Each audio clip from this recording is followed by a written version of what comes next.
Hi everyone, I'm Cliff, and welcome to another UNAJUA learning series, where we present crowdsourced minimum actionable responses to important questions in 15 minutes or less. This is part 2 of a 3-part share focused on explaining how DAOs work. And if you'd like to find out how to set one up, then stick around because that's what's coming up right after this.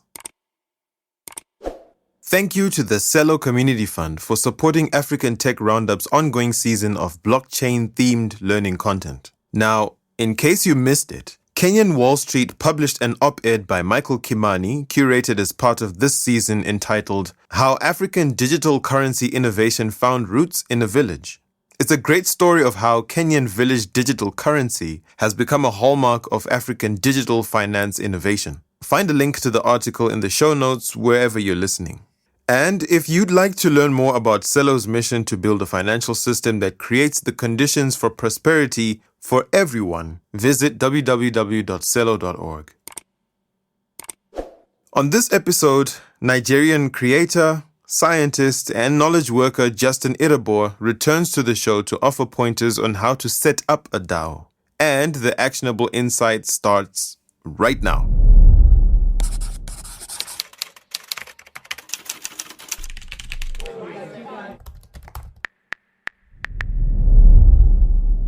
How do you set up a DAO? DAOs are fundamentally made up of 3 things, really. They're made up of the objective, which you can call the mission. And they're also made up of people, obviously, because they're the primary resource of a DAO. And then, you need money to operate in a DAO. And so those 3 things go into the design of DAOs.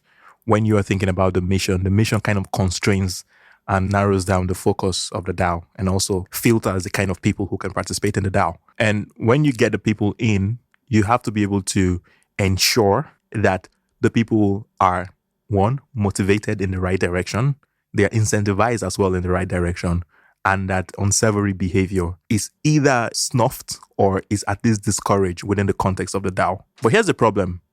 If a DAO is a decentralized autonomous organization, how do you ensure that these things happen? And that's where the autonomy happens. It happens in the realm of the smart contract. You have a piece of deterministic code that runs in the blockchain, and that code becomes the governance layer of the entire DAO. So in the beginning, what you typically have in the beginning of a DAO is when you set up the mission and then you get the people into the DAO, they first of all agree on what that smart contract can and cannot do.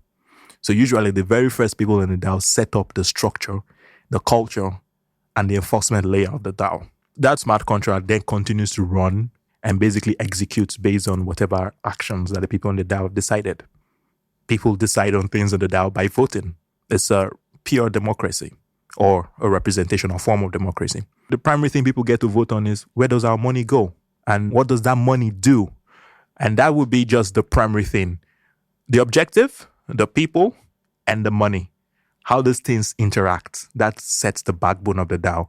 In fact, this can be the blueprint of any DAO. In the beginning, what do we want? What do we want to do? Who do we want to do it with? And how are we funding whatever it is we're doing?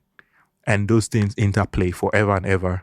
And any single upgrades to the smart contract enforces or goes into making those things better. Right. On the next installment of this UNAJUA series, Justin will walk us through the question of whether or not you should set up a DAO. But before we sign off, if you value our work, then please join our Patreon community and help the African Tech Roundup platform remain single-mindedly focused on serving Africa's tech and innovation ecosystem with robust, independent insight and learning content. Links are in the show notes wherever you're listening, or you can click on the Patreon tab on the main menu at africantechroundup.com. All right, that's it for now. Until next time, take it easy, Africa.